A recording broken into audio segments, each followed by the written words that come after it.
This is to inform the public that Smile Radio is not liable to anything that the next program will discuss on air. The radio station is encouraging responsible broadcasting to all our clients. In case of any illegalities which will occur therein, Smile Radio will not be responsible.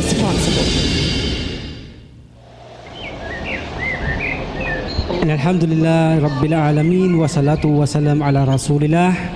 Kami po ay nagaanyaya na makinig at subaybayan po ang aming programa na pinamagatan namin Islam is Solution for Humanity. Ito po ay mapapakinggan natin sa araw ng Miyerkules sa ganap na oras na alas 10 hanggang alas 11 po ng umaga. Dito lamang po sa Bataan Station 98.3 FM Smile Radio. Ito po ang inyong lingkod na tagapagsalita, Imam Saleh Beray, kasama po ang mga kapatiran sa likuran ng programang ito. Muli po ay inaanyayahan po namin kayo sa isang programa na kung saan ang siya pong magbibigay ng lahat ng kasagutan sa lahat at samot-saring suliranin o problema ng tao hinggil sa kanyang pananampalataya na kasagutang katotohanan at walang kasinungalingan. Tayo po ay magkita-kita at magkatagpo-tagpo sa programang ito sa araw ng Miyerkules, alas 10 hanggang alas 11 po ng umaga, insyaAllah. Wassalatu wassalam walhamdulillah Rabbil Alamin.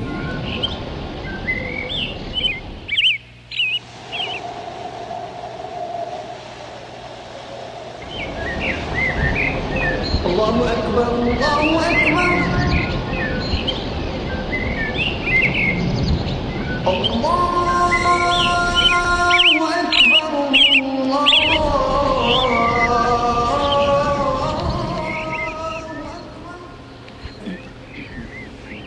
Alhamdulillahilladzi hadana li hada wa ma kunna linahtadiya laula an hadana Allah. Ashhadu an la ilaha illallah wahdahu la sharika lah wa ashhadu anna Muhammadan abduhu wa rasuluh sallallahu alaihi wasallam.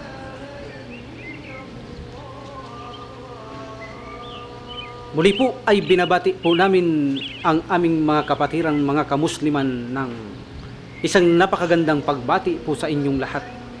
Assalamu alaikum wa rahmatullahi ta'ala barakatuh. At ganun din naman po ay binabati po natin ang ating mga kababayan na kung saan ay wala pa po sa pananampalatayang Islam ng isang napakaganda rin pong pagbati sa kanila. Magandang umaga po sa inyong lahat. Muli po ay naririto na naman po tayo sa programang Islam Solution for Humanity na napapakinggan po tuwing araw ng Miyerkules sa ganap na oras po ng alas 10 ng umaga hanggang alas 11:30 na po tayo ngayon.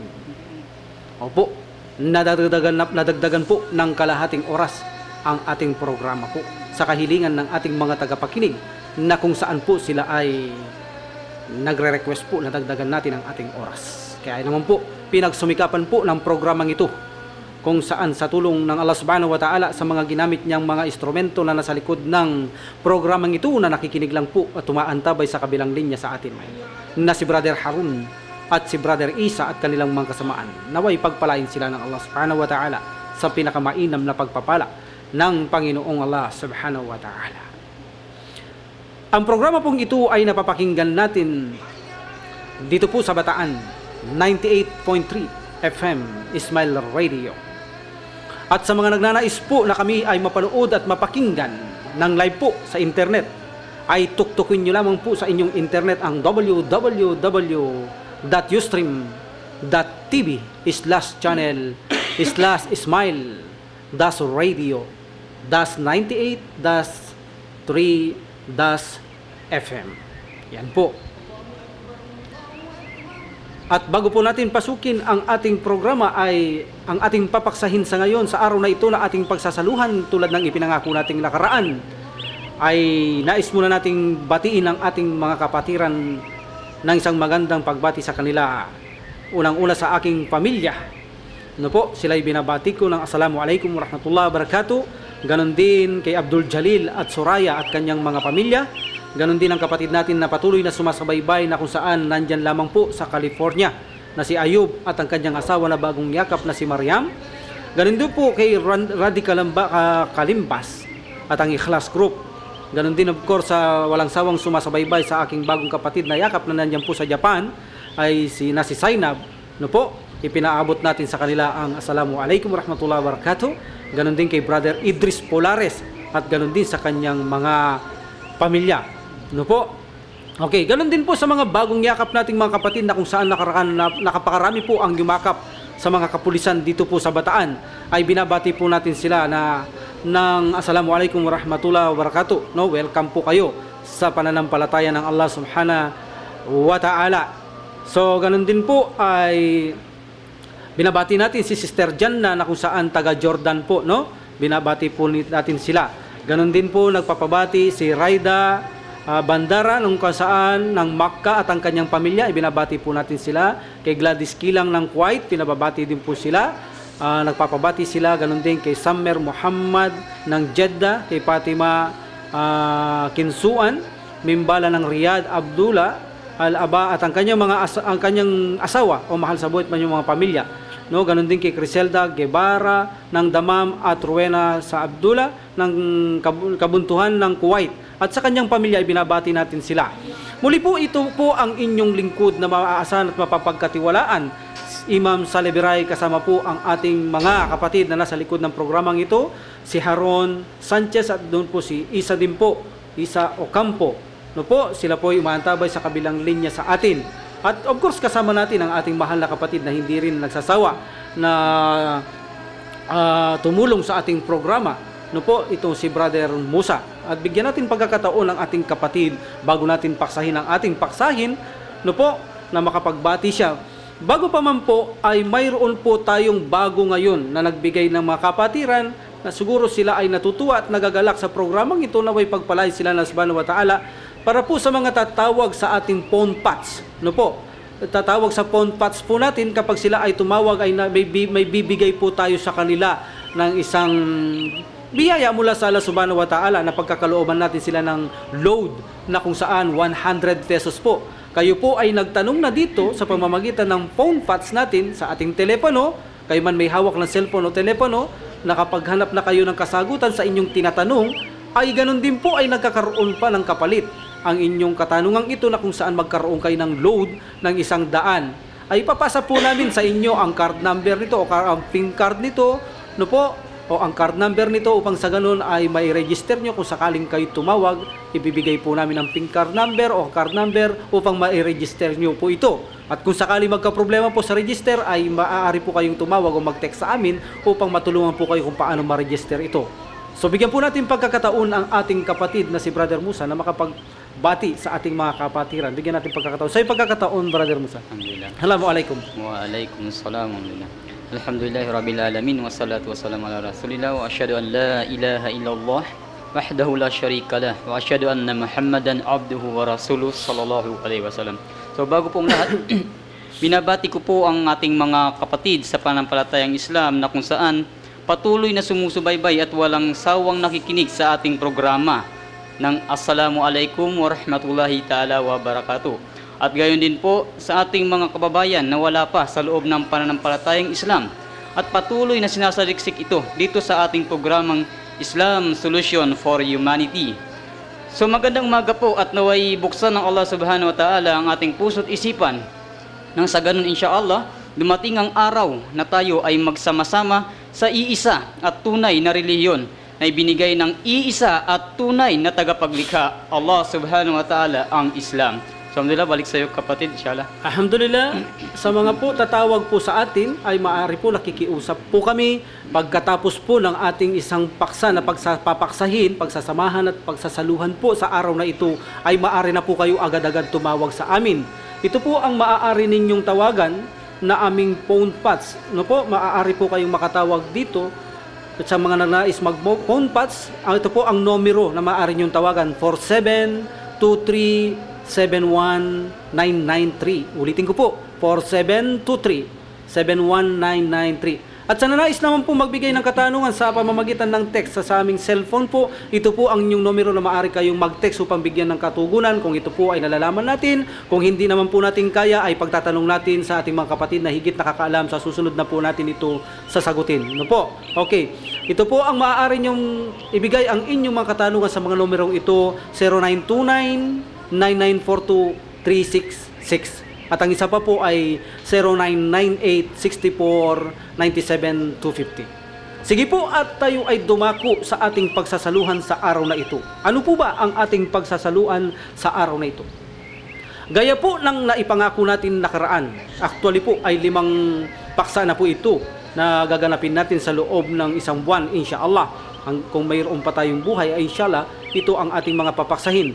So ang kauna-unahan po sa araw na ito, sa araw na kauna-unahang programa natin sa araw na ito sa buwan ng Disyembre, ay uunahin po natin na ang isang napakahalagang paksa. Ano po ba ang paksa natin sa araw na ito? Ang paksa po natin sa araw na ito ay paano po kaya matatagpuan ng isang tao o matitiyak niya ang kanyang tunay na kaligtasan sa kabilang buhay upang mapalayo po siya mula sa kaparusahan ng impyernong apoy. Yan po, paano po ang tunay na tagumpay, tunay na kaligtasan.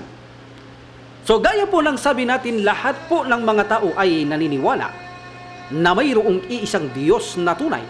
Naniniwala po lahat ang mga tao, ngunit bakit kaya mayroon kaya silang iba-ibang relihiyon? Ano po ang dahilan? Baka naman po pagdating sa pagkilala sa isang Diyos na sinasabi ay magkaiba po tayo. So ito po ang ating paksa sa araw na ito. Ito po ang ating susolusyonan insyaallah sa araw na ito. Papaano po na mga kaparaanan na malalaman ng isang tao na ang kanyang Diyos ay tunay o hindi tunay. Ibig sabihin, ang kanyang pinaniniwalahang Diyos ay tumpak at tama o kaya naman ito ay mali o peke na Diyos. Ito po ang susolusyonin natin sa araw na ito kung papaano natin matitiyak na mayroon tayong Diyos na tunay na nag-iisa kung ito po ay tunay. Ito po ang ating susolusyonan sa araw na ito. Kumuha na po kayo ng inyong mga panulat, lalo na po sa mga kababayan naming hindi pa Muslim. Iisa-isahin po natin ang mga kaparaanan upang sa ganun ay makilala natin ng ating Diyos ay siyang tunay at walang alinlangan upang sa ganun ang tao ay magkaroon ng tunay na kaligtasan sa kabilang buhay. Nabanggit po sa banal na Quran sa chapter 2 verse 82 sa aming pong aklat ng mga kamusliman na sinabi ng Allah subhanahu wa ta'ala, A'udhu billahi minash shaitanir rajim, Bismillahirrahmanirrahim, Walladhina amanu wa amilus salihati ulaika ashabul jannah hum fiha khalidun. Sila na mga nagsimpalataya, sila na mga naniwala sa kaisahan ng tunay na Diyos, ibig sabihin naniwala sila sa nag-iisang tunay na Diyos at gumawa sila ng kabutihan, sila ang mananirahan sa paraiso. At sila po ay mananahanan dito magpakailanman. Sinabi ng Allah subhanahu wa ta'ala, sila ay mananahanan dito magpakailanman. Ibig sabihin, ang tao po upang magkaroon ng tiyak na kaligtasan ay makakilala ka muna ng iisang tunay na Diyos bago ka gumawa ng mabuti. Sapagkat hindi naman uubra ang maniwala ka sa tunay na Diyos kung hindi mo rin naman ito susundin, hindi mo gagawin ang mabuti ang kanyang mga ipinag-uutos. Pero po, ito'y pangalawang kondisyon lamang. Bago ka po gumawa ng mabuti, ay pakatiyakin muna natin na ang Diyos natin ay tama. Sapagkat po gaano mang kabuti ang ating ginawa, na paksa na po natin to sa mga naunang paksahin natin. Gaano man po kabuti ang ating ginagawa, kung ang Diyos nating kinakalala ay hindi tunay, abay wala pong silbi ang mga gawaing mabuting ito. Kaya napakahalaga sa araw po ito, nabibigyan natin ng guide, lalo na po ang ating mga kababayang hindi pa Muslim, na paano nila matitiyak ang tunay na Diyos, paano nila matitiyak na ang Diyos nila ay tunay o hindi. Ito po ang bibigyan nating solusyon sa araw na ito, insyaallah. Take note po kayo. Una po, kinakailangan upang makatiyak tayo na ang ating Diyos ay tunay na walang alinlangan na karapat dapat sambahin. Kinakailangan po na mismo po siya ang nagsabi na siya ay sambahin. Ibig sabihin, siya mismo ang nagsabi sa mga propeta, siya ang nagsabi sa aklat na mga kanyang ipinadadala sa mga sugot propeta na siya lamang ang dapat sambahin. Iyan po Ibig sabihin, hindi po yung sinabi lamang ng tao na siya ay sasambahin. Hindi po. Ibig sabihin, mismong sa kanya lang galing na sinabi niya sa mga propeta o kay Angel Jibril na siya ang dapat sambahin. Katulad po ng sinabi ng Panginoong Allah subhanahu wa ta'ala, chapter 20 ng banal na Quran, verse 14. Innani anallaha la ilaha illa ana fa'buduni. See? Ano pong sabi ng Allah subhanahu wa ta'ala? Katotohanan. Walang doubt, walang pag-aalinlangan. Ako ang Allah. Sambahin ninyo ako. Walang tunay na Diyos maliban sa akin, sambahin nyo ako. Yan po ang unang dapat nating hanapin. Ano man po mayroong relihiyon ang tao ay, ano man po mayroon siyang kasulatan ay, nararapat po na mabasa niya ito sa kanyang kasulatan, na mismo ang nagpadala ng kasulatan na ito at nag-utos sa mga propeta na sinabi niya ang kanyang pangalan, at pagkatapos ay sasabihin niya na walang tunay na Diyos maliban sa kanya na dapat sambahin, at pagkatapos sasabihin niya, sambahin niyo ako. Ito po ang unang kaparaanan upang makilala ng isang tao ang kanyang Diyos kung siya nga ay tunay. Hindi ba kayaong sinasabi ng mga tao na kung saan sambahin mo ang isang ito, na kung saan ay hindi naman itinagubilin sa tao na siya ay sambahin.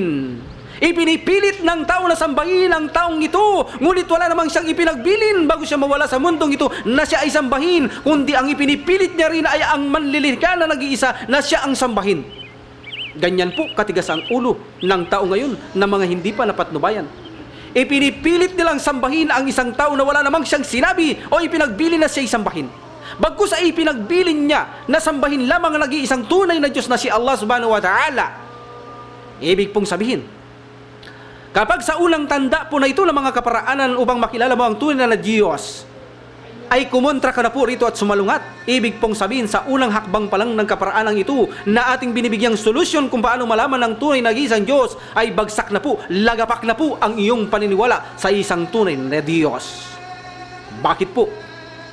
Abay, ano pong karapatan na ipasamba ng isang tao ang isang tao na hindi naman nagbilin o nagpasamba sa kanyang mga inabutan sa kanyang panahon? Abay, hindi po ito tama. Kung ano po ang ipinag-utos ng mga taong ito, lalo ng mga propeta at sugo na kung sino ang sambahin, yun po ang sasambahin. Abay, wag nating sambahin ang hindi naman nagpapasamba. No po, wag nating sambahin. Ang ipinasasamba ng mga propeta at sugo ay yaong manlilikha. Manlilikha po ng lahat-lahat. Gaya ng sinabi ng Allah subhanahu wa ta'ala, Allahul ladzi khalaqas samawati wal arda wa ma bainahuma.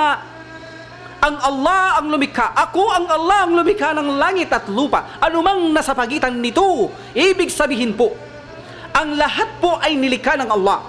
Mula sa langit at kalupaan at nasa pagitan nito. Nasa ilalim ng lupa, nasa taas ng lupa, nasa pagitan ng langit at lupa, nasa taas ng langit. Siya po ang manlilikha. Ang iniutos o tinuturo ng tao na sambahin ng mga tao sa ngayon ay linikha din po ng Panginoong Allah subhanahu wa ta'ala. Abay, anong karapatan sambahin ang isang linikha lamang ng manlilikha, ber? Kaya nga po, kinakailangan po upang mapatunayan natin ang ating Diyos ay tunay, hindi po peke, hindi tayo nagkakamali ng pagkilala sa isang tunay na Diyos, ay kinakailangan po siya mismo ang nagbigay sa mga tao at propeta na nagsabing, ako ay inyong sambahin. Ako ang Allah, walang tunay na Diyos maliban sa akin na karapat dapat sambahin, sambahin nyo ako. Napakalinaw po na dididiinan ng Panginoong Allah subhanahu wa ta'ala na siya po ang nagsasabi, ako ang Allah, ako ang dapat nyong sambahin, walang tunay na Diyos na dapat sambahin maliban lamang sa akin. Yan po ang unang tanda na dapat pong alamin ng tao na kung siya ay naniniwala sa isang Diyos na tunay, ay kailangan hanapin niya na mismo ang Diyos na ito na siyang nagsabi na siya'y sambahin sa mga propeta at ganun din sa kanyang mga kasulatan. Pangalawa po na tanda na dapat hanapin ng tao upang makilala niya na siya nga ay nagtatangan ng tunay na Diyos bago siya gumawa ng mabuting gawa na iaalay sa Diyos na ito, ay pakatiyakin po natin ang ating sinasamba ay yaong pong Diyos ng mga propeta at mga sugo. Iyan po ang pakatiyakin natin. Pakatiyakin natin na ang ating Diyos ay Diyos ng mga propeta at Diyos din ng mga sugo. Sapagkat po ipinagdala sila ng Allah subhanahu wa ta'ala ang mga propeta na ito at mga sugo upang sila ay magbigay revelasyon sa tao kung anong dapat gawin at sino ang dapat sambahin. So sila po ang may karapatang sundin ng mga tao. Kung sino po ang sinasamba nila, yun po ang ating sasambahin. Abay, huwag kang sasamba sa mga itinuro ng mga hindi propeta at hindi sugo na kung saan ay hindi naman po angkop na dapat ituro. Hindi naman sinabi ng taong ito na huwag siyang sambahin ay ituturo nila. Huwag po. Mas may karapatan po na pakinggan natin ang mga propeta at sugo, at naririto po ang kasulatan na huling kasulatan na banal na Quran na kung saan ay ipinagbilin ng mga propeta na sambahin lamang ang kanilang Panginoon na si Allah subhanahu wa ta'ala. Kaya naman sinabi ng Allah subhanahu wa ta'ala sa banal na Quran chapter 98 verse 5, وَمَا أُمِرُوا إِلَّا لِيَعْبُدُوا اللَّهَ مُخْلِصِينَ لَهُ الدِّينَ حُنَفَاءَ. At sila ay hindi ipinag-utusan, ibig sabihin ng mga propeta at sugo, ang mga linikha ng Allah subhanahu wa ta'ala. At sila hindi ipinag-utusan maliban lamang sa ako ay sambahin, kaya't sambahin nyo ako. Huwag kayong sumamba maliban sa Allah. Iyan po ang pangunahing trabaho ng mga propeta at sugo, na kung saan po sila ay sumasamba sa Allah, na kung saan po ang siyang manlilikha. Abay, ano pong linikha ng kanilang itinuturong mga sinasamba, at bakit po natin ipipilit ang isang bagay na pasamba sa atin na kung saan ay tinuturo lamang ng tao, na kung saan ay walang linikha dito ni katiting, ni maging kasing laki lamang ng langaw ay walang linikha kundi kasama siya sa linikha ng Panginoon Allah subhanahu wa ta'ala? Abay, paano mo sasambahin ang isang linikha lamang ng Allah subhanahu wa ta'ala? Naway gisingin po at katukin po ng programang ito ang mga mahal nating sa buhay na hindi pa po mga Muslim, kamag-anak natin at mga kababayan natin, na maimulat po insyaallah ng programang ito sa tulong ng Allah subhanahu wa ta'ala ang mga kababayan natin. Ganun din po siyempre, of course, sa ating mga Muslim, ang programang ito ay palaging balanse. Ito'y para sa Muslim at ating mga kababayan. Wala tayong sinasaktan, kundi itinuturo lang natin ang makakabuti sa tao. No po, iyan po ang pangalawang dapat nating hanapin, kung sino ang sinasamba ng mga propeta at sugo. Ang sinamba ni Adam alayhisalam, ang sinamba ni Nuh alayhisalam, ni Ibrahim, ni Musa, ni David, ni Jesus, ni Muhammad sallallahu alaihi wasallam, ay dapat natin itong sambahin ang kanilang sinasamba. Hindi ang sinamba ni Adam alayhisalam ang Allah, ni Nuh, Ibrahim, Musa, David, at pagdating kay Jesus, itinuro lang tao na sambahin si Jesus, na hindi naman itinuro kailanman ni Jesus na siya ay sambahin, kundi ang itinuro niya rin ay sambahin ng Allah. Kaya pagdating kay Propeta Muhammad sallallahu alaihi wasallam, sambahin pa rin ng Allah. Ito ang matuwid na aral ng mga propeta at sugo. Wala silang itinagubilin na maliban sa sambahin lamang ang nag-iisang tunay na Diyos. Hindi nila ipinag-utos sa mga tao, pati ang mga anghel, na sila ay sambahin maliban pa sa Allah subhanahu wa ta'ala. Wala silang ipinag-utos na ganito. Kundi ang nag-uutos lamang ay ang mga tao, unang-una na si Pablo, na siyang sumira, naglason sa mga tao upang pasukin ang kanyang itinindig sa tulong ng Konstantino na isang relihiyon kuno na ugnayan sa Diyos upang iligaw ang mga tao dahil lamang sa kakarampot na salapi. Pangatlo po na dapat nating malaman upang ang ating Diyos ay makatiyak tayo ng tunay, mga kapatid ko sa pananampalataya at mga kababayan. Ito po ang dapat nating pakaalamin. Ano po? Ang isang Diyos na itinuturo, ipinangangaral, isang tunay na Diyos, kailanman po ay hindi siya tatanggap ng revelasyon. Kailanman po ay hindi siya tatanggap ng mensahe. Ibig pong sabihin ay alam niya ang lahat na dapat niyang gawin sa mundong ito.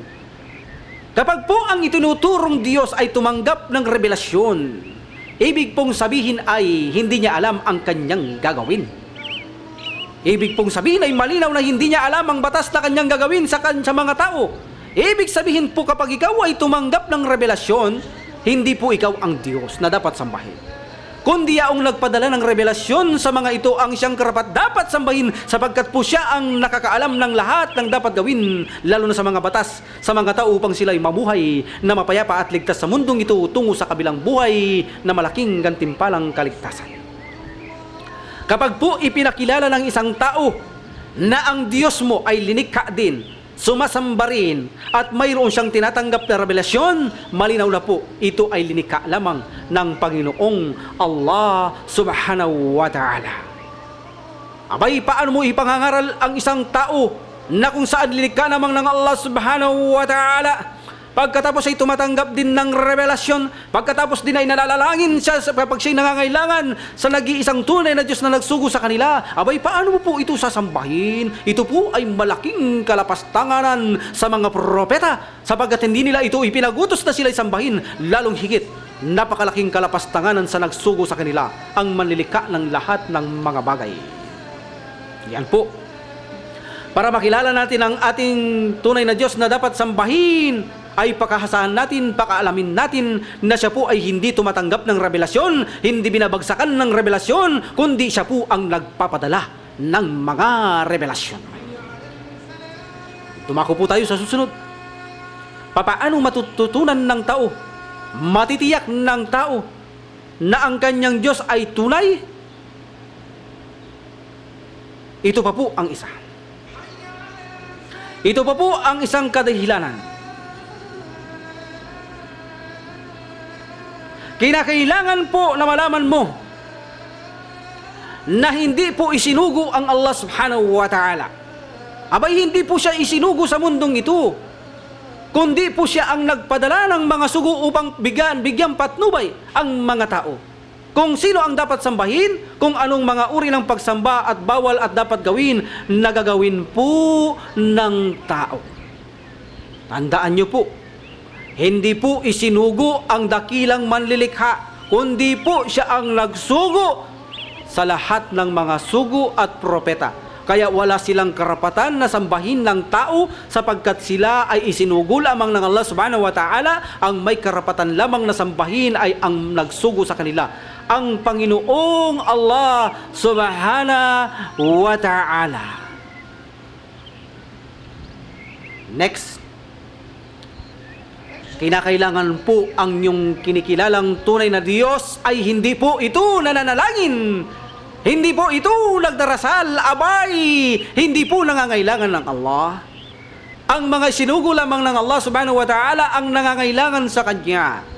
Kaya't ang sino mang itinuturo na siya ay dapat sambahin, na itinuturo kuno ng tao na dapat sambahin, ngunit ang itinuturo nilang ito na dapat sambahin ay nananalangin, humihingi ng tulong sa dakilang manlilikha, abay, anong karapatang sambahin ng katulad mo lamang na humihingi lang ng tulong sa isang tunay na tagapagbigay ng lahat ng bagay na ating kailangan, ang Allah subhanahu wa ta'ala? Paano ka magdarasal sa Kanya gayong siya'y nagdarasal din sa nagsugo sa Kanya? Paano ka hihingi lang tulong sa Kanya upang maligtas Kanya sa kabilang buhay gayong ding siya'y humihingi, nagpapagupko, humihingi ng tulong sa kabilang buhay na siya din ay maligtas sa kaparusahan ng impyernong apoy ng Panginoong Allah subhanahu wa ta'ala?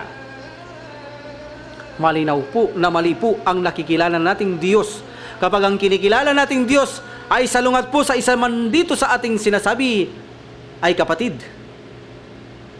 Mag-isip-isip ka, kapatid. Abay, hindi po ito sugal na maaring tsambahin lang natin ang ating kaligtasan sa kabilang buhay.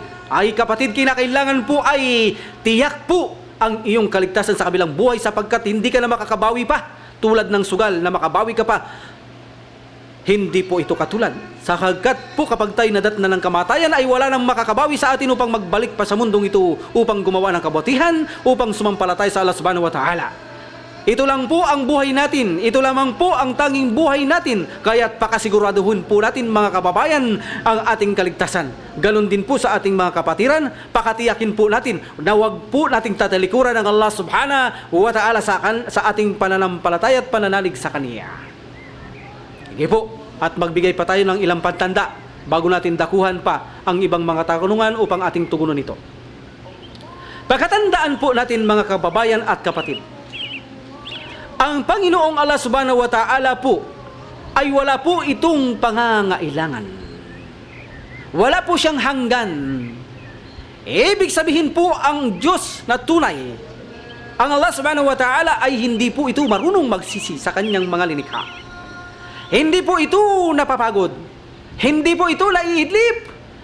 Hindi po ito natutulog. At lalong-lalong hindi po ito maaaring mamatay. Ano ka, Aber? Ibig ba masabihin kapag Diyos ay namatay ay mas makapangyarihan pa si Satanas? Sapagkat alam po natin, wala sa kasaysayan ng anumang katuruan at aklat na si Satanas ay namatay na.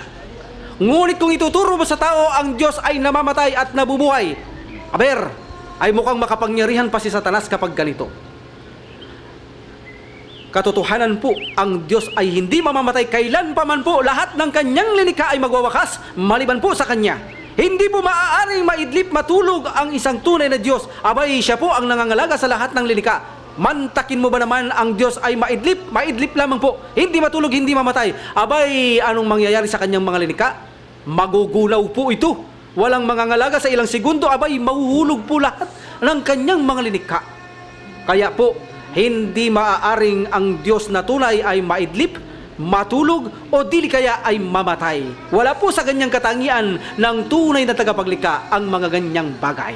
Napakalinaw po ng ating mga pinapaksa, lalong-lalo na po na maiparating natin sa mga mahal natin sa buhay, na ipakilala natin kung paano nila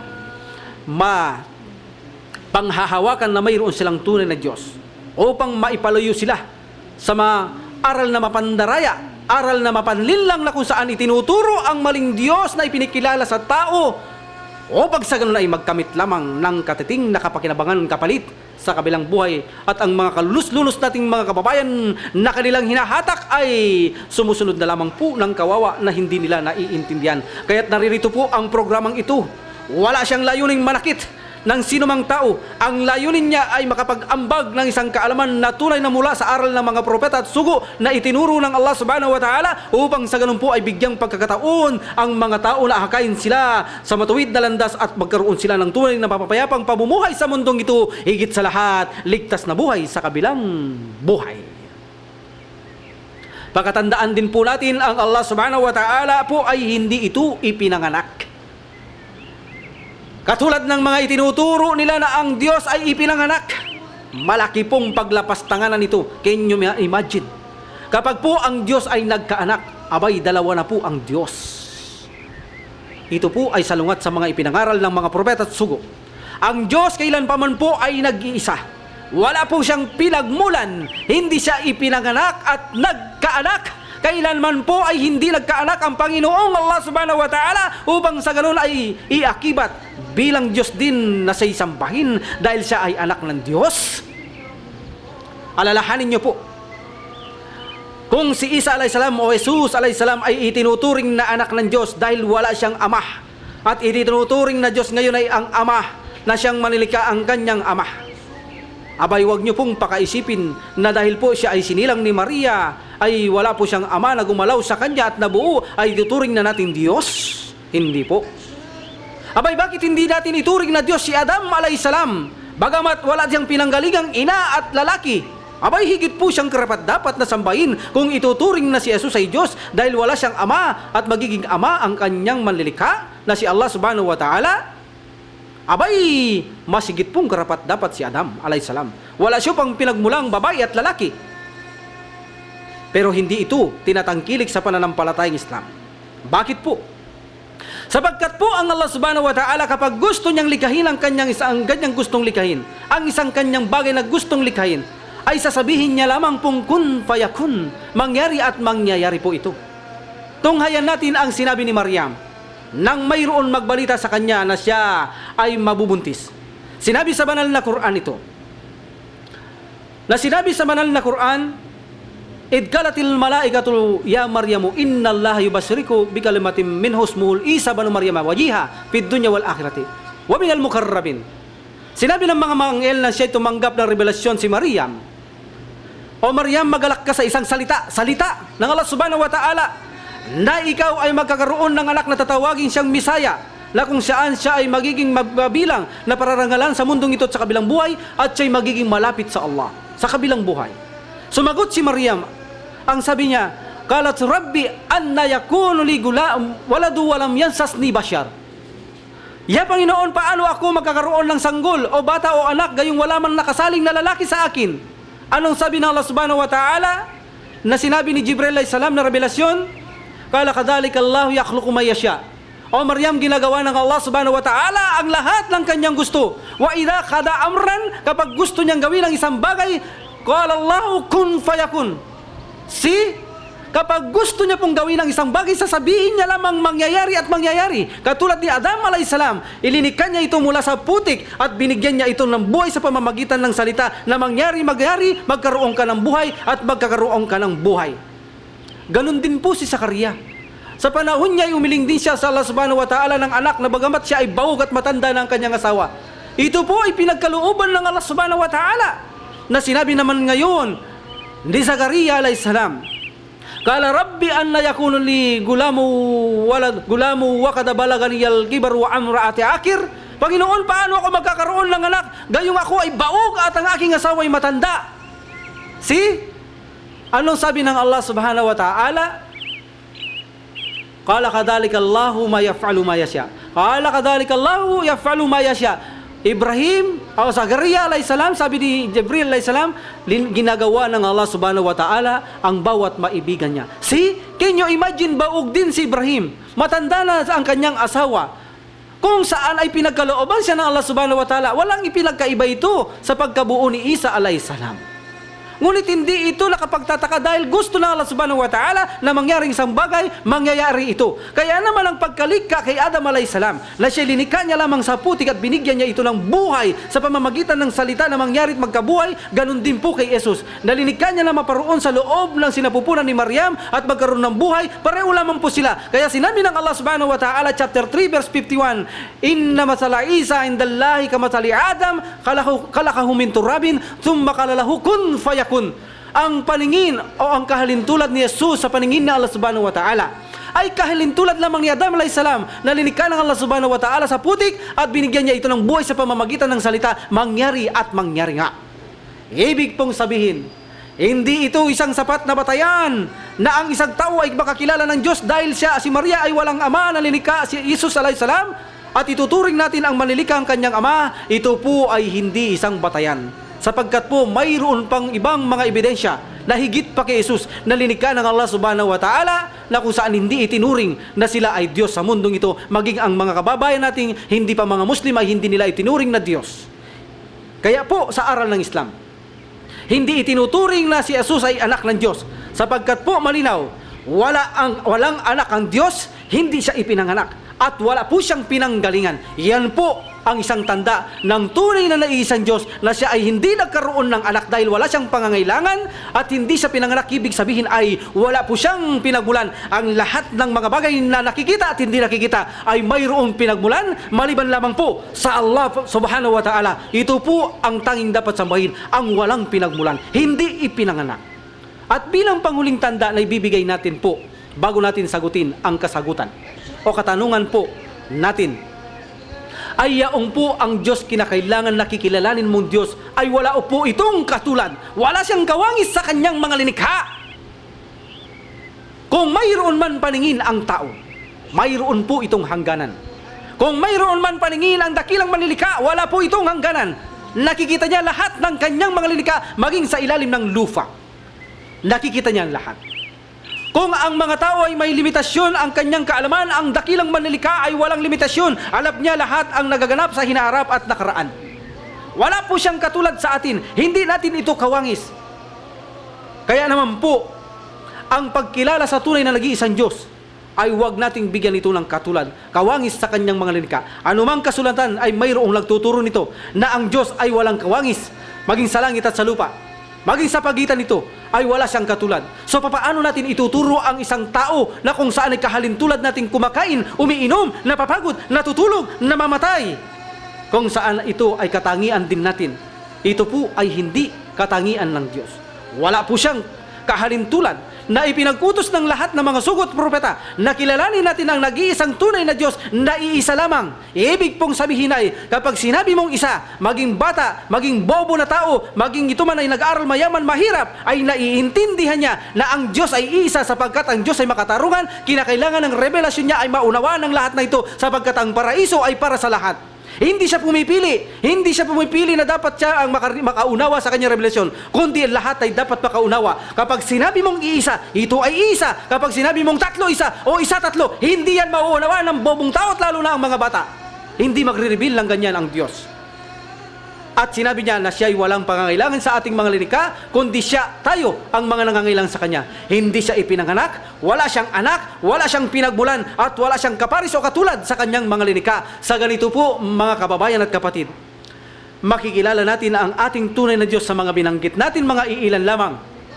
Na makilala natin ang isang tunay na Diyos. Kung ang ating Diyos ay tunay, kinakailangan ng mga binanggit natin ay hindi po sumasalungat. Bagamat sinasabi nating naniniwala tayo sa nag-isang tunay na Diyos, ngunit iba-iba ang ating relihiyon. Dito po ay ipinakita natin baka naman po magkakaiba ang katangian ng Diyos na ito na pinaniniwalaan natin nag-isa. Ito po ang katangian ng Diyos na sinasamba ng mga Muslim, ang Allah subhanahu wa ta'ala. Ang mga ipinaliwanag natin, ito po kasi ang mga ipinangaral ng lahat ng mga propeta. Kaya pinatutunayan at ipinagmamalaki namin na kami pong mga Muslim na walang paghilinlangan ng aming sinasamba na si Allah subhanahu wa ta'ala ay tunay at tiyak na ang aming pinangahawakan Diyos ay tunay. Yan po kasi ang pinakamahalaga sa lahat bago gumawa ng mabuti ang isang Muslim o isang tao. Sapagkat madali po ang paggawa ng mabuti, lalo na ang paggawa ng masama. Ngunit kung gagawa ka ng mabuti, mali pala ang iyong pinaniniwalaan na isang tunay na Diyos na sinasabi mo, hindi pala ito tunay, kundi po ito ay mali o peke na Diyos, abay gaano man ito kabuti ang gagawin mo po. Wala po itong magiging silbi. So para po magkaroon ng sukdulang tagumpay o tiyak na kaligtasan ng tao, kinakailangan po makilala mo muna ang isang tunay na Diyos at saka kagagawa ng mabuti. Ang sabi ng Allah subhanahu wa ta'ala, kayo ang mananahanan sa paraiso, mananahanan kayo rito magpakailan paman. Nawa po ay nakapaghambag na naman kami at nasolusyonan na naman po namin na kung paano makagkaroon ng tiyak na kaligtasan ng tao, kinakailangan makakilala siya ng tunay na Diyos. At paano natin mapapatunayan na ang isang tunay na Diyos sa pamamagitan na anong mga kaparaanan, tulad po ng mga sinambitla natin na kailangan walang papalso, walang magmimintis sa isang sinabi natin, lahat po lang yaon ay dapat taglay ng isang Diyos upang sa ganun ay masabi natin na ang ating ng Diyos ay tunay at tiyak. Tsaka ngayong gagawa ng mabuti, ito po ang tiyak na kaligtasan ng tao sa mundong ito, lalo na po higit sa kabilang buhay. Inuulit po namin, malaya na po kayo na makatawag po sa ating phone patch upang sa ganun po ay makapagtanong. Ang sino man po ang makatawag sa ating phone patch sa numerong 4723-71993 ay magbibigay po tayo ng isang sadaka mula sa Allah subhanahu wa ta'ala na ginamit niya sa ating mga kapatiran na binigyan niya ng maganda at malinis na puso upang maisip nila ito. No po, magbibigay tayo ng 100 pesos na load. Ipadadala namin sa tumawag dito po sa ating phone patch ang card number o PIN card nito o PIN number nito upang mai-register nyo. Kung kayo ay nahihirapan, mag-text po kayo at tutulungan namin kayo inshallah kung paano nyo may papasok ang load na ito. So, pagkakataon nyo na po upang kayo ay makatawag sa aming phone patch sa number 4723-71993 at sa nais mag-text sa aming cellphone.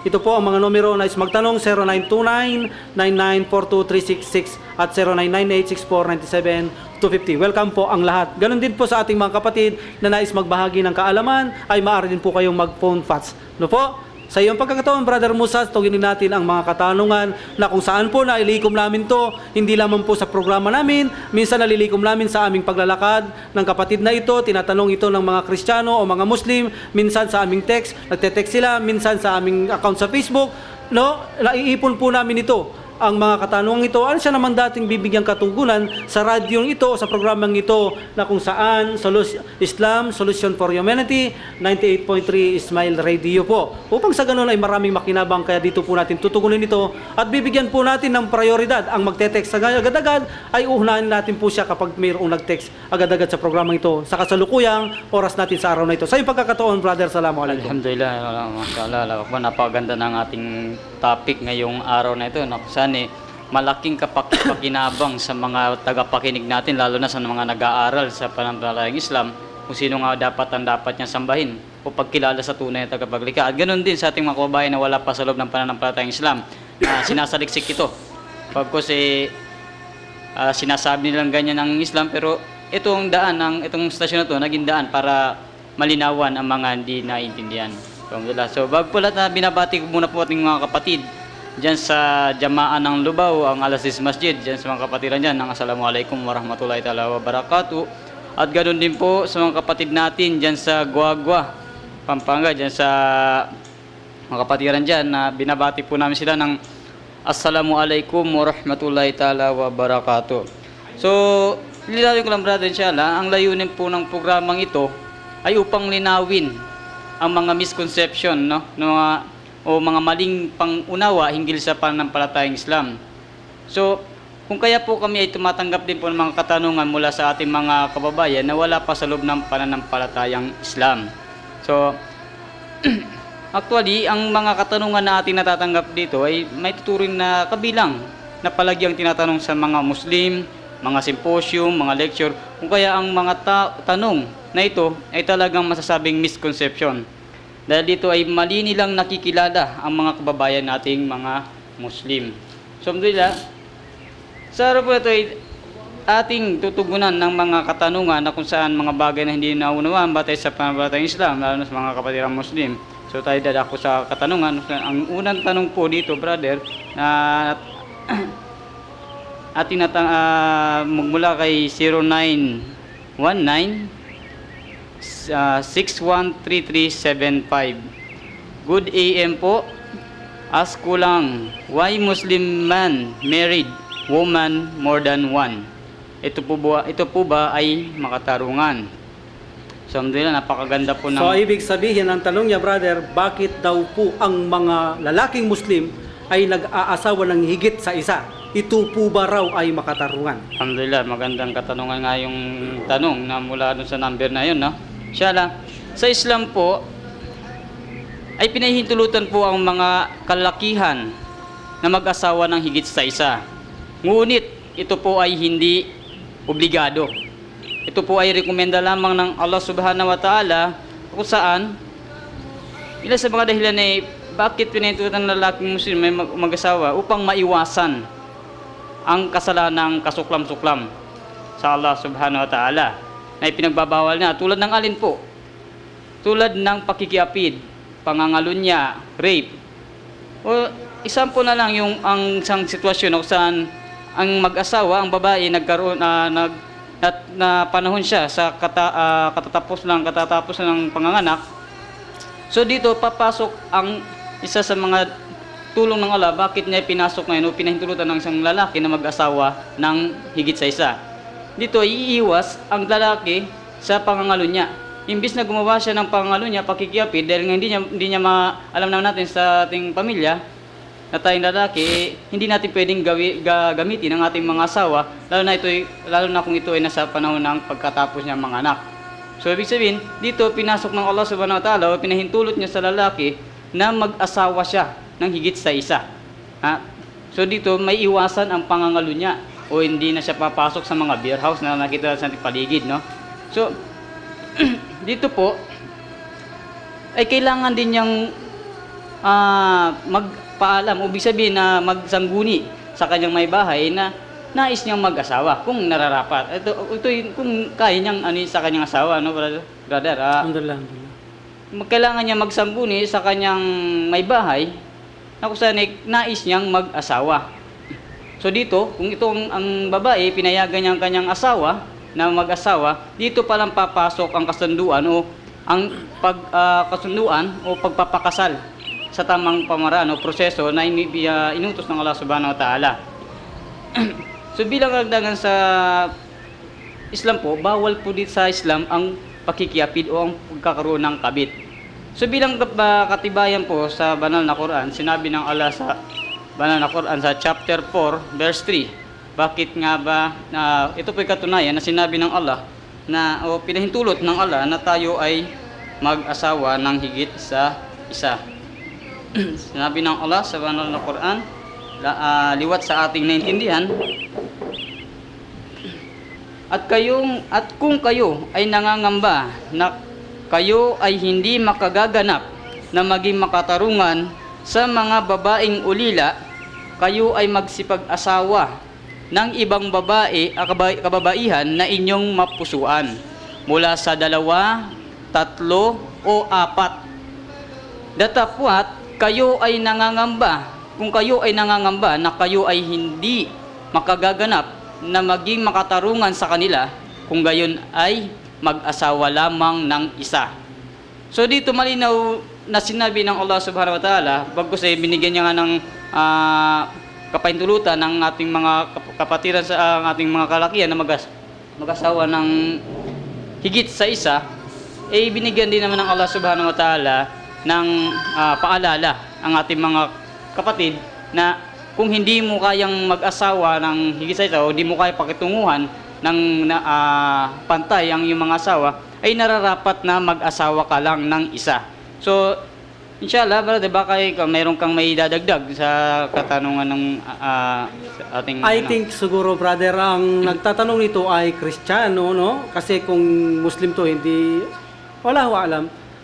Pero malamang Kristiyano ito, inshallah. So, ang tanong niya, brother, bakit daw asawa ng higit ng isa-isa? Sa tanong pa lang, brother, hindi na bawal ang pag-aasawa. Bakit? Bakit daw siya nag-aasawa? Hindi niya naman sinabing bakit nakikipagkabit. Kapag sinabi mo kasing asawa, legal ito. Mayroon bang pagbabawal kapag sinabing legal? So, hindi. So, marami lang gusto niya lang itanong kung bakit marami makatarungan ba ito. Ang nakapagtataka sa atin, kapatid na Musa, no? Madalas nilang itong itanong, pero hindi nila naalalaman o hindi siguro itinuturo sa kanila na mismo sa kanilang aklat ay ipinag-uutos din ng mag-asawa ng marami. Sige, pagkakataon mo, brother, tumatawag. So, sa kanila mo mismong aklat, ay ito rin ay itinuturo po na hindi rin bawal ang pag-aasawa ng marami. So, nabanggit ng brother namin sa chapter 4, verse 3, no? Na ang pag-aasawa ay pinaitulot sa amin 2, 3, 4. Kung hindi makayanan, mabigyan katarungan, isa lamang. Ano po? Paingkiptum illa ta'dulu fahwahidata. Okay. Isa lamang kung di mabigyan ng katarungan. Sa kanilang aklat, brother Musa, alam mo ba na inuutos din ito? Hindi ito bawal. Kung makikita po ninyo, Deuteronomio 21 verse 15. May Biblia ka ba, brother? Pakibasa mo, no? Brother, sa Deuteronomio 21 verse 15 ay sinasabi din po doon na may kondisyon kung mayroon kang dalawang asawa. No? Nakita mo, brother? Pwedeng pakibasa? Okay. Gamit po tayo ng bagong tipan o lumang tipan? Lumang tipan, Deuteronomio, no? Lumang tipan. Okay, oo. Deuteronomio 150? 21:15. 15, inshallah. 21:15, inshallah. Ito po. Sinabi sa... Lakas mo, brother, para marinig nila. Sa kasulatan ng sa Biblia, sinabi dito, at mangyayari na kundi di mo kalugdan siya ay iyong ang pabayaan siyang yumaon. Hindi yan, brother. Deuteronomio 21 verse 15. Ay, dito po. Kung ang isang lalaki malinaw, lalaki. Kung ang isang lalaki ay may dalawang asawa, na ang isa'y sinisinta. So, kahit hanggang dyan na lang, sila na magtuloy, brother. Rules yan. Okay. Kung sa Biblia mismo ay mayroon pag-aasawang dalawa o higit pa, lalo lang mga propeta, brother, maraming asawa yan, ewan ko ba? Bakit sa atin nila ito palagi na lang binabato samantalang sa kanila nauna pa ito? Alhamdulillah, totoo yan. Mayroon din sa kanilang ganyan katulad ng versikulong yan, 21:15 ng Deuteronomio. Bakit palagi na lang sa atin kinu-question samantalang mismo ang aklat nila ay pinapahintulutan mag-asawa ng marami? Kahit sa bagong tipan, brother, kahit na mga obispo pa, pinapahintulot silang mag-asawa ng marami. Basahin mo, brother, sa unang Timoteo, no? Unang Timoteo 3:2, kapitulo 3, versikulo 2. Unang Timoteo, kahit na obispo pa po ay pinapahintulot pang mag-asawa ng marami. No po, ano ang nakapagtataka kung bakit kami pinag-uutusan na makapag-asawa rin marami gayong sa inyong aklat ito po ay ipinag-uutos din. Unang Timoteo, kapitulo 3, versikulo 2. No po, alam niyo po ba kung bakit po pinaasawa ng Allah Subhanahu wa Ta'ala ang mga kalalakihan ng marami? 1, 2, 3. Pero kung hindi nyo makayanan, isa lamang. Ang dahilan po kasi, sapagkat linikha ng Allah Subhanahu wa Ta'ala ang mga kalalakihan na sila'y malakas at sila'y mga polygamy, nangangailangan ng maraming babae, upang sa ganun po ay hindi makapangalunya ang isang lalaki. Kapag po ang batas ng ito ng manlilika, na siya ang nakakaalam ng dapat batas ng tao sapagkat siyang manlilika, kinontra mo ito, lalaganap po ang maraming krimen na kamalian sa mundong ito. Kung nakikita nyo ang Pilipinas, ipinagbawal ito ng kanilang mga ngaral. Napakarami po ngayon ang lugmok na kung saan ang mga bata, na kung saan bastardo, wala silang tunay na ama, kundi sila'y mga bastardo na nanggaling sa kung saan nakipagniig ang babae at lalaki na hindi ito legal. Napakarami po. Anong dahilan? Dahil pinigilan nila ang mga kalalakihan na makapag-asawa ng marami, sa ganito ay lumaganap ang pangangalunya at pakikiyapid na siya namang dulot upang sirain ang buhay ng pamilya. Ang Allah ang manilikha, alam niya kung anong batas na dapat dito. Kapag ikaw halimbawa ay bumili ng gamit, Brother Musa, mayroon itong katalog. Kapag ang katalog na ito, ginamit mo ang gamit, sabi niya, ganito mo gamitin. Ngunit sinuway mo, masisira ang gamit mo. Ganon din ang Allah, brother. Mayroon din siyang katalog na ipinadadala sa tao. Ang kanyang mga kasulatan, kanyang sugot propeta. Kapag sinuway mo ito, mabibigo ka at mabawasak ka sa mundong ito. So, ang purpose ng Allah subhanahu wa ta'ala, siya ang maalam sa atin. Alam niya kung bakit niya ipinagutos ito, brother. Alam niya ito. Dahil alam niya lilikha niyang tao na lalaki na polygamy, mahina siya sa babae, kaya binigyan niya at binigyan karapatan ganito. At ikinakasal, legal naman, hindi ito haram, ginagawang legal kasal ang lahat, dahil para maiwasan ang paglaganap ng pangalalunya at pakihapid upang manatili ang samaan at kapayapaan ng pamilya, hindi mawasak. Tingnan mo, brother, ang epekto. Ipinagbawal ang pag-aasawa ng marami ng mga hindi mangangaral na Muslim. Anong epekto? Nagbababae o nanlalaki ang mag-asawa, ang siyang nagiging mantsa o mitsa ng buhay na kung saan nasisira ang pagsasama ng mag-asawa, pati ang kanilang mga anak ay natutuntun o napupunta saan? Sa pagkabigo hanggang matutong magdroga, mag-alak ang pagsirain ng kanilang buhay. Lahat ito ay epekto na sinalungat nila ang aral ng Allah, ya kapatid. Alhamdulillah, brother. Ay, singit ko lang, brother, inshallah. Sige, No? brother. Meron po tayong nag-text mula ito sa Guagua, inshallah. Ang kanyang katanungan, brother, mga kapatid, lahat po ng inyong nabanggit base lahat sa libro yan po ang inyong Quran. Paano po ang ibang mga kasulatan na alam po natin na napakarami pong kasulatan hawak ng iba't ibang reliyon? So, paano nyo po patutunayan ang inyong libro ang tama at mali ang ibang kasulatan? Alhamdulillah. Yun po yung katanungan ni brother. Alhamdulillah, brother, gaya ng sabi natin, yung mga pattern na sinabi natin, yung mga pattern, Alhamdulillah. kung yan ay nasa kanilang aklat din, no? Kung yan nasa kanilang aklat din, ibig sabihin ang kanilang Diyos ay ang Allah. Alhamdulillah, totoo yan, brother. Kapag, di ba? Yan ang pattern eh. Paano natin matitiyak na ang kanila ay tama? Matitiyak natin tama kung ang mga pattern na sinabi natin ay nasa kanila ding aklat, ang Allah din ang kanilang Diyos. Pero katotohanan, hindi mangyayari yun, brother. Sapagkat bakit? Sapagkat ang aklat na daladala ng ibang tao ay hindi aklat ng mga propeta at sugo. Totoo yan. Totoo. Hindi yan aklat ng mga propeta at sugo. Kahit na sabihin ni pagmalaki pa nila na ang Injil o ang Biblia ngayon sa Ebanghelyo na galing kay Jesus, hindi yan ang aklat ni Jesus. Injil ang kanyang aklat at Aramaic ang kanyang pangalan.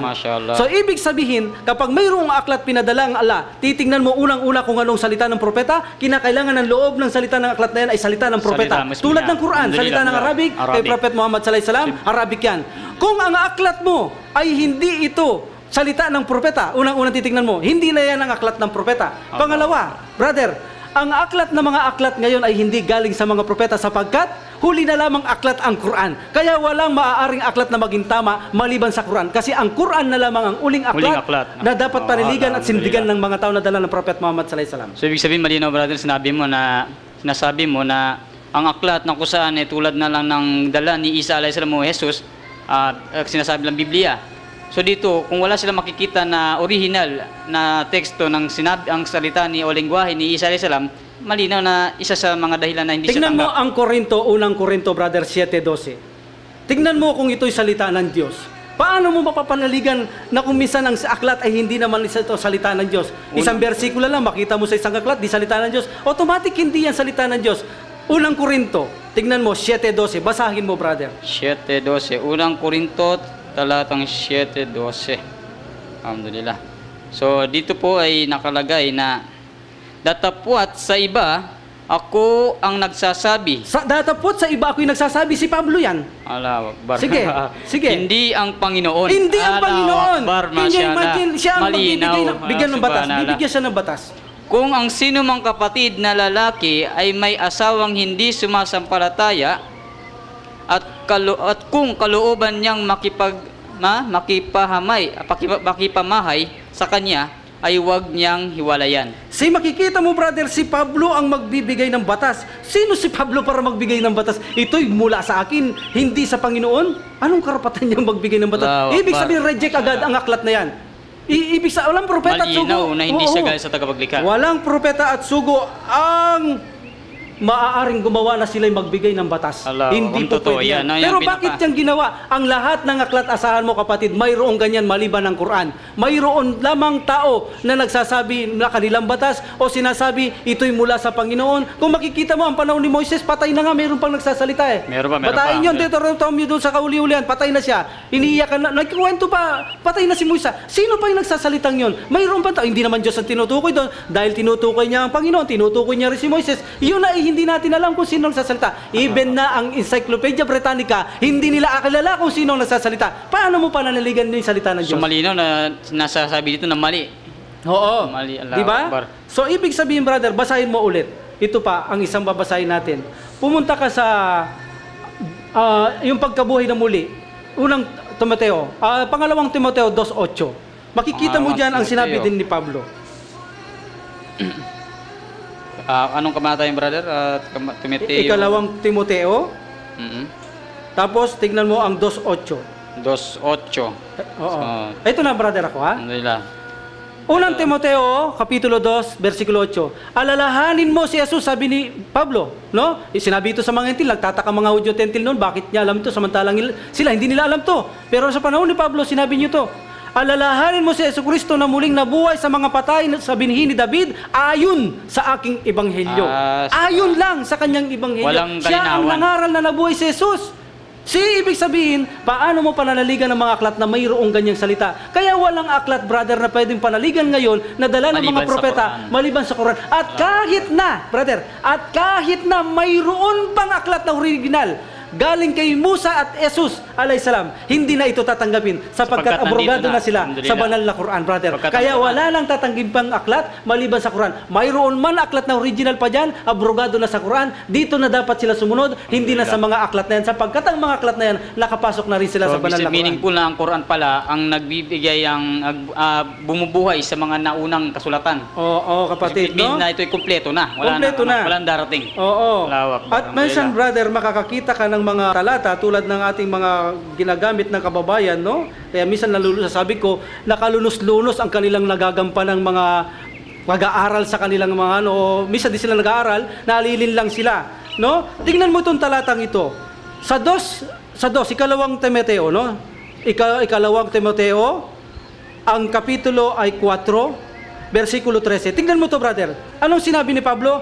Ang balabal ko, tinutukoy ito kay Timoteo, ang balabal ko na aking iniwan sa Tiraus, kay Carpo ay dalhin, pagparini mo.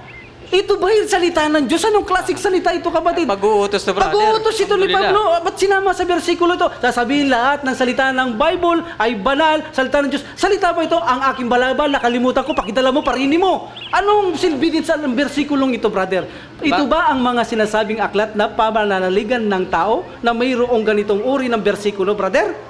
Na ibubunyag natin ang kanilang mga aklat hindi upang siraan, brother, kundi ipalirating ang katotohanan sapagkat ang katotohanan ang siyang mag-aakay sa kanila mula sa kaligtasan. So, alhamdulillah, yung pong nagpadala ng katanungan na ito, inshallah, naway na pakikinggan mo ang kasagutan na kung saan yung kasagutan o tugon sa iyong katanungan, inshallah, no? Oo, mayroon man o walang aklat, brother. Abrogado yan kung mayroon pang original, Quran la lang. So paano natin mapapanindigan na sa kanilang tama? Kahit sabihin pag 100% tama, ang Quran ang tatanggapin lang ng Subhanahu wa Ta'ala bilang huling kanyang batas. Revelasyon, alhamdulillah, Allahu Akbar. So, alhamdulillah.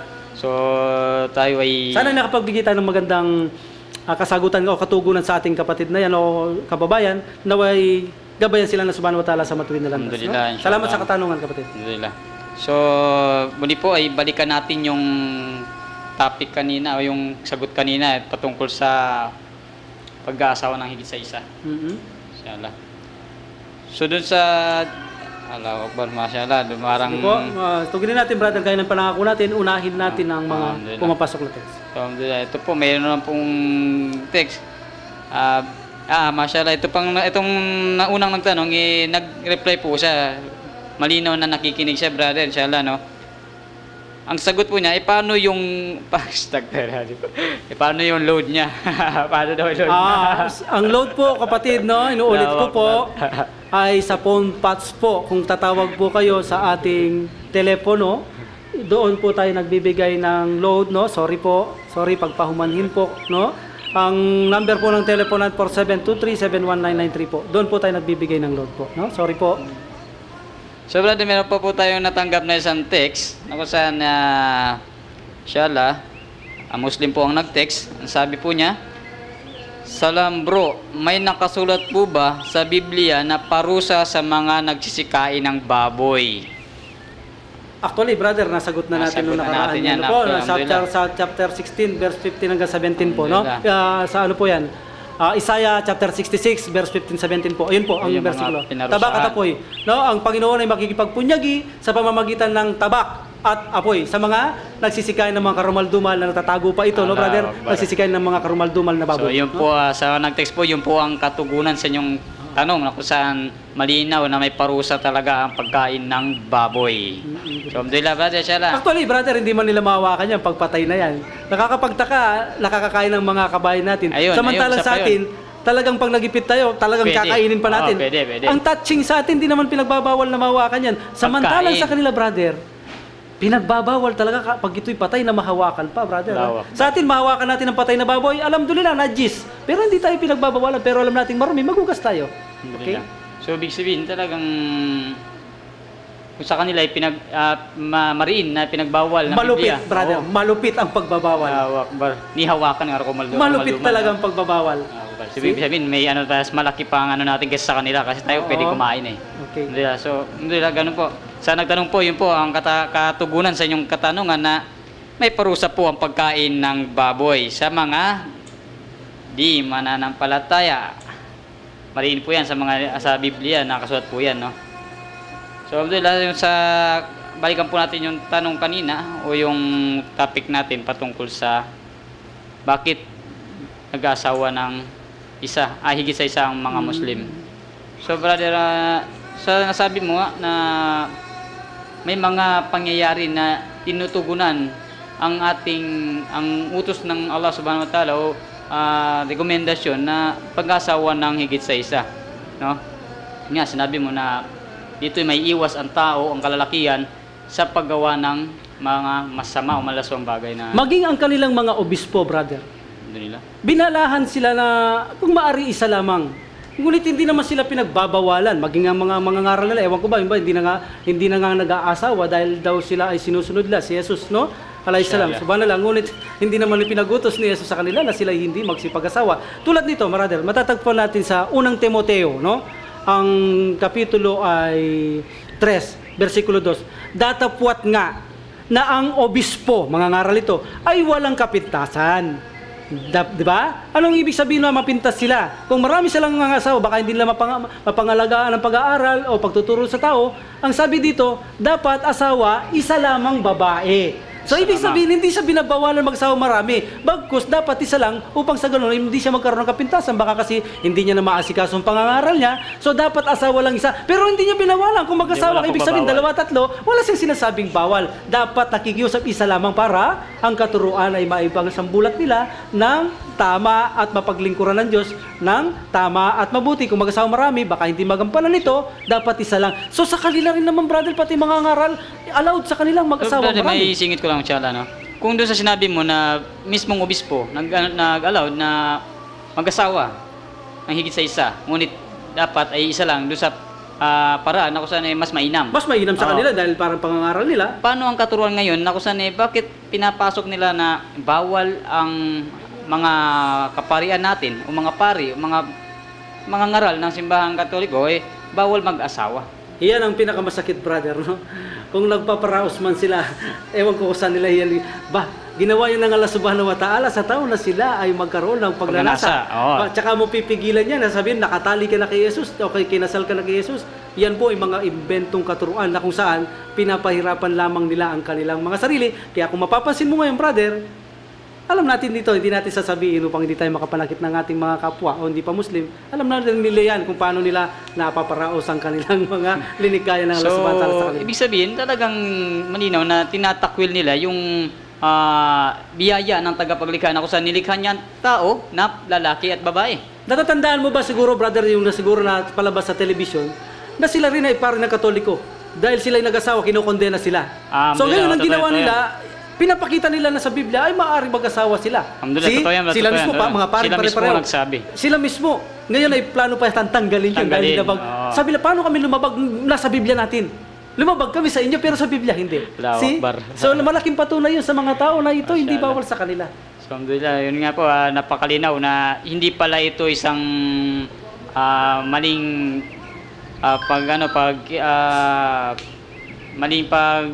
pagintindi sa kahulugan ng pag-asawa ng isa-isa. Meron pa nag-text na sa ating galing po sa unang tanong kanina, brother, masugid natin tagapagkinig inshallah. Kailangan po ba ang relihiyon para masamba natin ang tunay na Diyos? Paano kung ayaw maging Muslim o mapabilang sa loob ng pananampalatayang Islam? Ngunit sasamba ako sa nag-iisang Diyos. Mahalaga po ba ang reliyon sa kaligtasan ng tao? So malinaw na tanong niya dito is yung connection na ano bang connection ng reliyon sa tagapaglikha sa tao? Okay, brother. Ayaw mo tulog. Inshallah, okay. Alam niyo, minsan nagsalita si Manny Pacquiao. Ito, napapular sa alhamdulillah. Bago siya lumaban niya. Baliktarin mo ang buong Biblia. Walang reliyon. Kundi, ugnayan lang. Ugnayan lang. Yan po ay malaking mga kasinungalingan. Ang ibig pong sabihin ng reliyon, nakikinig sana si Manny Pacquiao. It means ugnayan. Religion, it means ugnayan sa Diyos na manlilikha. So, yun ang ibig sabihin ng reliyon. Mayroon kang ugnayan sa Diyos na manlilikha na hindi ito ginawa ng tao. Ito'y mahalaga sa kanya, brother. Even na ikaw ay manimpalataya sa Allah, no? Ngunit ayaw mong tanggapin ang kanyang relihiyon, ay hindi ka rin tatanggapin ng Allah. Walang pinagkaiba yan. Tanggapin mo ng Allah, ayaw mo sa Propeta Muhammad sallallahu alaihi wasallam, gusto mo hanggang kay Jesus lamang. Hindi ka rin tatanggapin ng Allah. Gusto mo ang Allah, sasambahin mo ng Allah, ibig na magsala ka, magayuno ka. No? Ngunit hindi mo naman tatanggapin ng Quran, gusto mo ang aklat na Biblia. Kapag po ang ibig sabihin tinanggap mo ang Allah, tatanggapin mo ang lahat ng gusto niya, iiwasan mo lahat ng ayaw niya. Yun ang tamang pagtanggap sa Allah. Pati ang relihiyon niya. Kaya sabi na subhanahu wa ta'ala sa banal na Quran, wa may yabtaghi ghayra al-islami dinan fala yuqbala min wa huwa fil akhirati minal khasirin. Ang sino mang maghanap ng ibang relihiyon, ibig sabihin may relihiyon. Oo. Naghanap ka ng ibang relihiyon, maliban sa Islam, ito hindi tatanggapin ng subhanahu wa ta'ala, kabilang ka sa mga talunan. At kapag ginawa mo, sinamba mo Allah subhanahu wa ta'ala, sinunod mo yung sarili, shirk pa rin yan. Dahil sinabi na Allah subhanahu wa ta'ala sa banal na Quran din, na mayroong mga tao sumasamba, na kung saan sinusunod lang nila ang kanilang mga sariling gusto bilang kanilang mga Diyos. So malinaw dun sa nagtanong na kung saan napakahalaga ng relihiyon bilang ugnayan sa tagapaglikha. Actually, ibinigay pa ng Allah yan. Mismo ang Allah, totoo yan. Lahat ng propeta, sa huling aklat ng banal Quran, nandyan pa rin yan, na ibinigay niya ang relihiyon sa araw, al-yawma akmaltu lakum dinakum wa atmamtu alaykum lakumul Islam. Din. Islam, din. Islam na relihiyon. Binigay niya, ibig sabihin, brother, mismo sa bibig ng manlilikha na ipinahayag niya sa King El Jibril sa mga propeta sugo, ang mayroong reliyon. Ano reliyon? Ang pinadala sa lahat ng propeta? Ang Islam. So, ibig sabihin, brother, doon sa tanong niya nga na yung patungkol sa reliyon, ay ibig sabihin na napakahalaga nito. Ibig sabihin, ang tanong dito, yayakap ka nga, ibig sabihin, may ugnayan, papasukin niyang pagugnayan sa reliyon, doon sa tamang pamamaraan, pagkilala sa tunay na reliyon. Wala naman diyang pinagkaiba sa ina ko, naway nakikinig siya. Ang aking ina, sa totoo lang, brother, tanggap niya ang Allah. Alhamdulillah. Tanggap niya ang propeta. Mashallah. Gusto niyang magsala. Humingi siya ng Quran. Pero ang masakit, tanggap niya rin si Jesus. Bilang kanyang Diyos. Astagfirullah. Parang ganun lang yun eh. Tatanggapin mo nga tatanggapin mo na ang mga pagtatambal, wala nang silbi. Pero alhamdulillah, sana gabayan ng Allah subhanahu wa ta'ala ang pamilya ko. Kakaunti na lang, brother. Sana lang. Inshallah. So napakagaling ng nagtatanong na yan ha. Mukhang nag-aaral yan brother. Mabibigat yan ang naitatanong ng brother na yan. Mabibigat magtanong ha. Parang nag-aaral siya. Sana naman ay mapatnubayan din yan at malinawan siya upang sa ganun ay mayakap niya rin. Yun din po sa mga nakikinig. Inshallah sa wala pa sa pananampalatayang Islam, naway yung mga kasagutan sa mga tanong ng mga nagtitext ay mapakinggan din natin dahil isa sa mga aral ito na kung magbibigay sa atin ng inshallah daan para malinawan ang mga di naunawaan sa pananampalatayang Islam. So inulit po natin sa mga gustong tumawag ng phone fats, ang number 4723-71993. Dito po nagbibigay po kami ng sadaka na magkaroon ng load na 100. At sa nais po mag-text sa mga nahuhuling nakikinig po ay gusto niyo po magpadala ng katanungan sa aming mga mobile 0929-9942-366 at sa 0998-6497-250. Pagpatuloy mo brother, meron pa tayo mga 15 minutes. May natira tayong oras na inshallah. So dito meron po tayo isa pang katanungan siya na sana masagot pa natin sa kahit na medyo na yung oras na medyo maikli na. Nagkikipit brother, sa susunod inshallah pagpatuloy natin. So dito brother, siguro ipapasok ko na dito yung maikling na lang inshallah. Bakit hindi nagpapakasira nga naman ang mga Muslim sa kanilang pangako brother? Pangalan nagtanong bro.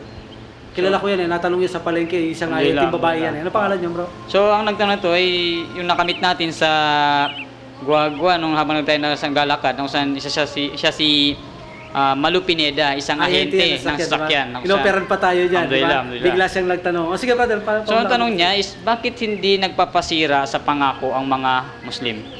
So sa nagtanong po, sa Malu Pineda, bro, may bigyan natin pagkakataon ng tanong. Alhamdulillah, sorry. No, balikan na lang natin. Balikan natin siya. Kaya nasabi natin, huwag tayo masira sa pangako. Pag may nag-text, sagutin natin yan. Alhamdulillah, ang nagtanong po dito ay siya rin po na palaging katanungan na at least listener na natin listener siya, alhamdulillah. Marami itong katanungan, inshallah. Kung Islam po ang tunay na relihiyon, bakit napakaraming bansa na masasabing Islamic country ang nasasangkot sa kaguluhan? Allahu Akbar, malalim na ito ha. Ano po ba ang mahalagang katuruan ng Islam? Mashallah, bisyo dito brother, natukoy niya yung mga tao. Mga tao. Kasi katuruan. kung ang Islam ay mabuti at matuwid at tuwid na relihiyon, bakit maraming nasasagot sa kaguluhan? Ibig sabihin mga tao. So ang mga tao po ay mahihina. Inalinsan na kulika daifa. Linikha sila ng Allah Subhanahu wa Ta'ala na mahina, maaring magkasala.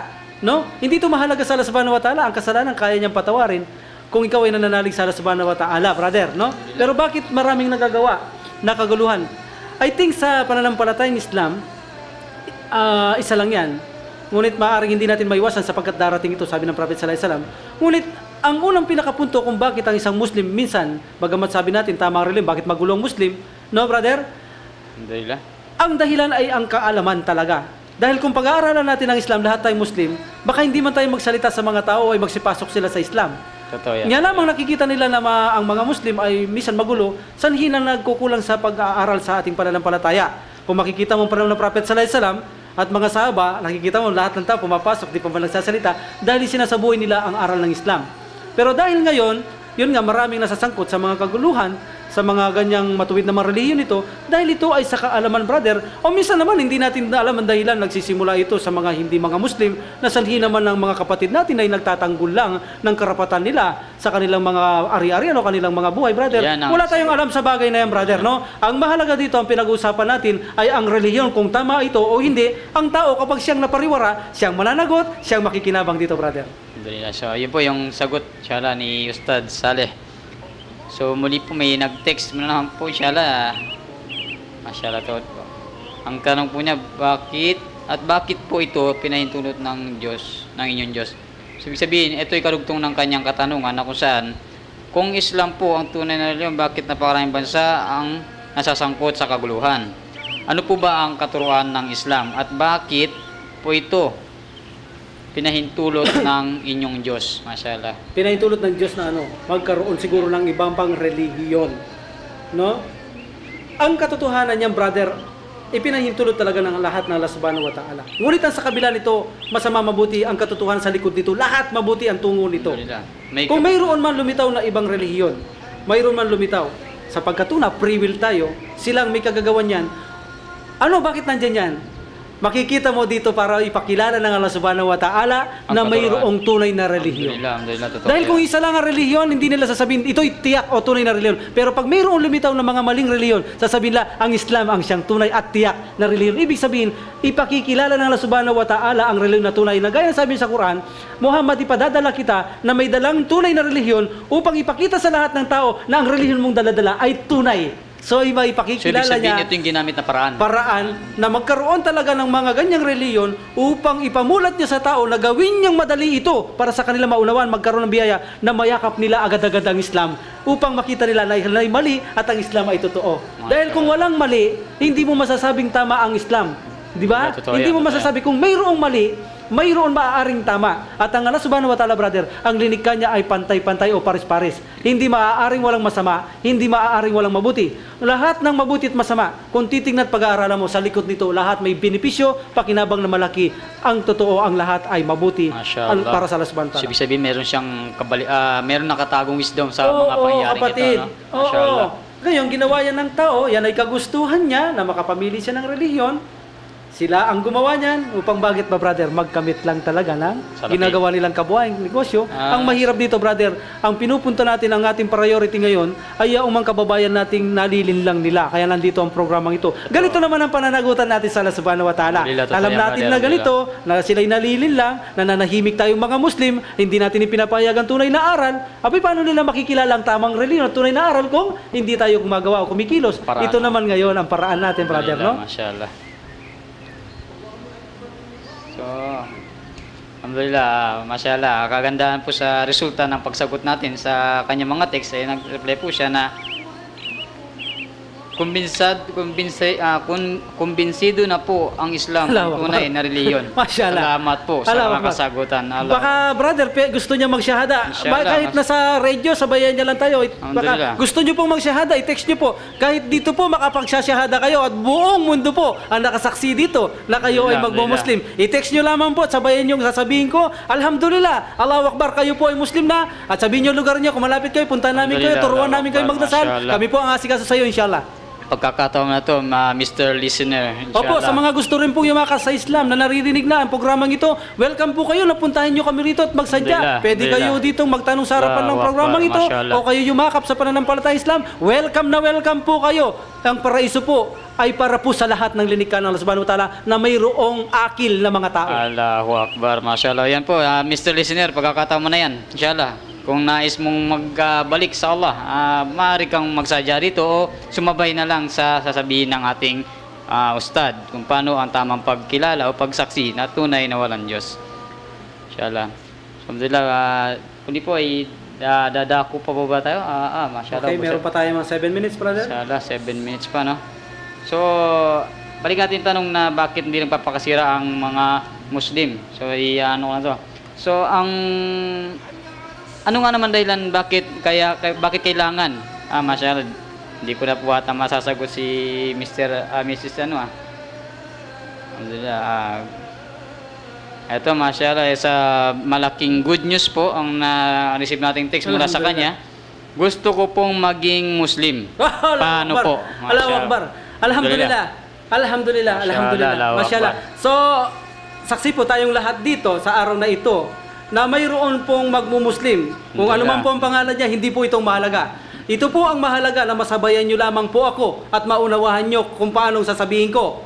So, Mr. Listener, kung kailangan pong medyo lakasan nyo yung station, yung radyo, lakasan nyo na para malinaw mo marinig ang tamang pagsaksi sa tunay. at kung meron pa po kayong pamilya dyan na dapat pong makasama nyo makarinig, Alhamdulillah. inshallah, pagkakataon nyo po ito, baka sumabay din po sila sa iyo. Mashallah. Po, Allahu pagkatapos Akbar. po ng programang ito, maaari nyong i-text kami kung saan lugar kayo at magabayan ko kayo. Inshallah. So, alhamdulillah, marami itong blessing sa atin. Naway pagpalaan tayo lang sa Allah subhanahu wa ta'ala.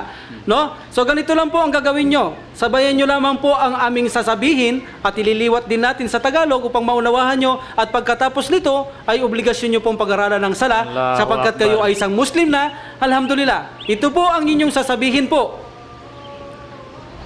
Huwag niyo na pong itaas ang inyong kamay. Gaya ng nakikita ko, palaging nakataas ang mga daliri, no po? Kasi wala pa po ako napabasa at napag-aaralan sa mga bagay na yan. Kapag sila yung nagsasaksi, brother, nakataas ang daliri. Nakataas ang So wala daliri. pa talaga akong nababasa niyan. Matagal ko nang research yan. So, huwag niyo na pong itaas po. Alam na ng Allah subhanahu wa ta'ala kung ano Sumabay na nasa lang puso sila. niyo. Alhamdulillah, Okay. sumabay na lang. Ito po ang sasabihin niyo po.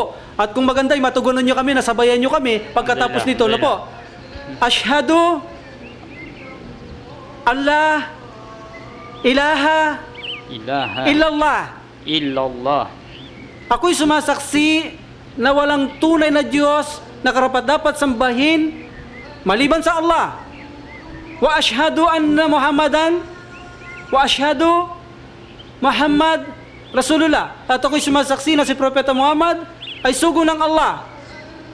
Allahu Akbar. Pag nasabay niyo po yan, Allahu text niyo Akbar. kami. Allahu Kayo po ay nasa Akbar. loob ng pananampalataya Allahu Islam. Akbar. Ang Allah maalam. Yun po mga Inshallah. kapatid, saksi po kayo sa nagsyada. Naway mag-text siya kung nasabayan niya tayo. Diyan po sa nagsyahada o nagbalik loob sa Allah, kung nais po ninyong pasyalan namin kayo, kung nasaan po kayo, magsilbi pong i-text nyo kami o kaya tumawag kayo pagkatapos ng ating programa, madaanan natin inshallah. siya ngayon. Para maituro natin ang tamang kasunod ng pillars ng pagsaksi mo, inshallah. Dahil ang pagsaksi mo ay may kaakibat panggawa yan, brother. At saka may Inshallah. programa tayo sa Facebook, pwede nating isali yung mga yan para makapag-aral. Pag-aral, alhamdulillah, mashallah. So, yun po, sa mga Sana po ay nakinig po. makatugon kayo, makapag-text kayo na kayo po ay nakasabay. Ito po Alhamdulillah, isang yun ang kinalulugod po pinamainam, namin yun ito. ang Ano po? pinamainam. Inshallah. Yun po, sa mga nakinig o mga nahiya lang mag-reply, mag-text o tumawag, ngunit nakasabay po sila sa pagsaksi ng tunay na Diyos kung sino dapat sambahin, kami po ay bumabati sa inyo ng welcome po sa Islam. Mashallah. Doon po sa nagsyada, binabati po natin siya ng Assalamualaikum warahmatullahi wabarakatuh, brother. Alhamdulillah. Alhamdulillah. So, So, yun po. meron pa tayo ng 3 minutes, brother. 3 minutes, so- Sa iyong pagkakataon para... Doon po sa tanong kanina, balikan natin siya kahit na medyo nagigip sa oras na ano nga ba ang dahilan bakit kailangan panindigan ng isang Muslim ang kanyang pangako? Dahil ba may kinatatakutan siya o may naghihintay na kapalit sa kabila ng pagtupad nito? Ang Allah ay nagsabi sa banal na Quran sa chapter chapter 17, verse 34, na sinabi ng Allah subhanahu wa ta'ala, liwat sa ating natidian, at inyong tuparin ang bawat kasunduan. Katotohanan kayo ay tatanungin tungkol sa mga pangako. So, ibig sabihin, mayroon palang katanungan sa kabilang buhay na kung ito ay yung ginampanan o hindi. Kaya pala takot na takot ang Oo, Muslim, brother. yun ang no? mga dahilan bakit kinatatakutan niya ito. So, malinaw po na tatanungin tayo. Kaya, sinabi ng Allah subhanahu wa ta'ala din po sa banal na Quran, sa mga tumutupad ng kanyang sa mga kasunduan, sa chapter 3 verse 76, na sinabi mismo ng Allah subhanahu wa ta'ala, liwat din po sa ating natin muli, ay mismong siya nagsabi sa mga nagbigay ng biyaya o gantimpala sa mga taong nagsitupad sa kanyang mga pangako. Sinabi ng Allah, tunay nga, sino mang tumupad sa kanyang pangako at labis na mangamba kay Allah subhanahu wa ta'ala, katotohanan si Allah ay magmamahal sa almutakun o mga matimtiman o matutuwid na mananampalataya. So, Tsaka alam malinaw. mo, brother, kaya natatakot ang Muslim na magpasira sa kasunduan. Mayroon po yung multa. No, mayroon kang babayarang kapananagutan sa Allah subhanahu wa ta'ala, magpakain ka ng 10 katao, kaya bihisan kung wala, papasting ka pa ng 3 days. Yan pa ang isang iniilagan ng isang Muslim na medyo kung minsan wala kang pagkain, wala kang bihisan, magagawa mo yan, saka kukuha. Kung wala, papipilitan kang magayon ng 3 araw. Kaya yan pa. Yan pa ang isang talagang binibigyan ng Allah subhanahu wa ta'ala na hindi po pwede yan dahil ang kasunduan ay makakasakit ka, makakapinsala ka ng iyong kapatid na umaasa sa iyo, pagdating ng panahon na yon, bibiguin mo siya. Talagang parang ang sakit ng sabi ng Allah nararamdaman. dyan, di ba? Sabi ng Propeta sallam na sinabi niya na ang Allah ay magtatakda sa kanya ng ipagbawal sa kanya ang paraiso at siya ay papasok sa impyerno. Inshallah. Yan po So, ay kay Imam Muslim siya. Magpapaalam na tayo, no, brother? Ikaw na ang magsarada, brother, no? Inshallah. So muli po ay kami ay nagpapasalamat sa Allah subhanahu wa ta'ala sa kanyang paggabay sa amin ngayon, inshallah. At muli po kami ay humihingi ng tawad sa aming mga nasabing hindi maganda sa ating mga tagapakinig, lalo na sa Allah subhanahu wa ta'ala. Alhamdulillah rabbil alamin. Subhanakallahumma wa bihamdik wa asyhadu an la ilaha anta astaghfiruka wa atubu ilaik. Assalamualaikum warahmatullahi taala wabarakatuh.